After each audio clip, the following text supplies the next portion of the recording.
স্বার্থে একটা নিরীহ প্রাণীকে ফাঁসাতে চেয়েছিস? সিংহের গর্জনে কেঁপে উঠল বন। ভয়ে শিয়াল দাঁড়ালো। তুমি কি আমার বিরুদ্ধে কিছু ভাবছো? আমি কারোর ক্ষতি চাই না, আমি শুধু শান্তিতে বাঁচতে চাই। বনের রাজা, চালাক শিয়াল আর নিরীহ গরু। ঘন সবুজ জঙ্গলের মাঝে ছিল এক বিশাল বন। এই বনের রাজা ছিল এক শক্তিশালী সিংহ। তার গর্জনে পুরো বন কেঁপে উঠত। সবাই তাকে ভয় পেত, কিন্তু রাজা হয়েও তার মনটা ছিল খুব সহজ। একদিন বনের ধারে একটি নিরীহ গরু এসে বসবাস শুরু করল। সে খুব শান্ত, কাউকে কষ্ট দিত না, প্রতিদিন ঘাস খেত, নদীর পানি খেত আর নিজের মনে থাকত। কিন্তু বনে ছিল এক চালাক শিয়াল। সে সব সময় নিজের লাভের কথা ভাবত। গরুকে দেখে তার মাথায় বুদ্ধি এলো, এই গরুকে ব্যবহার করে যদি সিংহের কাছে ভালো হতে পারি, তাহলে তো রাজদরবারে জায়গা পেয়ে যাব।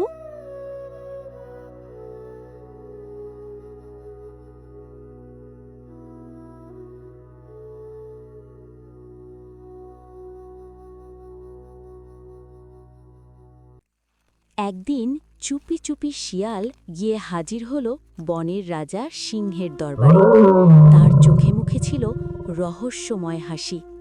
মহারাজ, আপনি একটা ভয়ঙ্কর খবর জানেন না। শিয়ালের কথা শুনে সিংহ ভ্রু কুঁচকাল।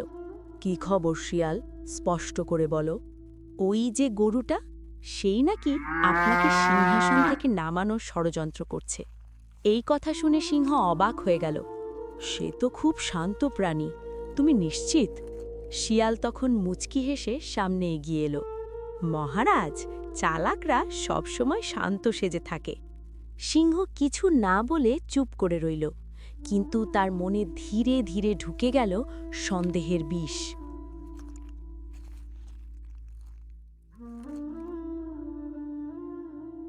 অন্যদিকে গরু জানতই না এসব ষড়যন্ত্রের কথা।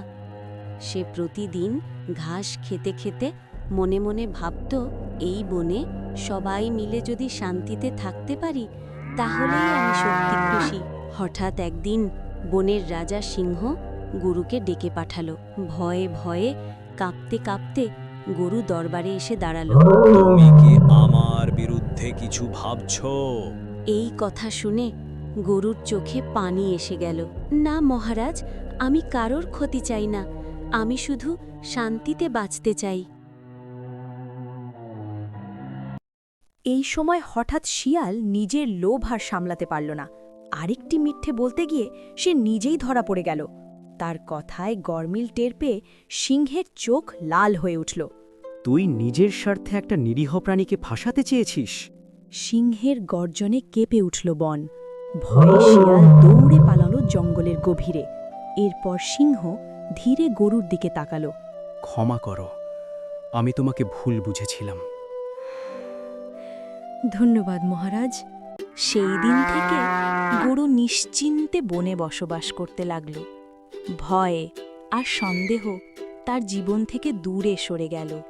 আর সিংহ শিখল, সব কথা যাচাই না করে বিশ্বাস করা কখনোই ঠিক নয়।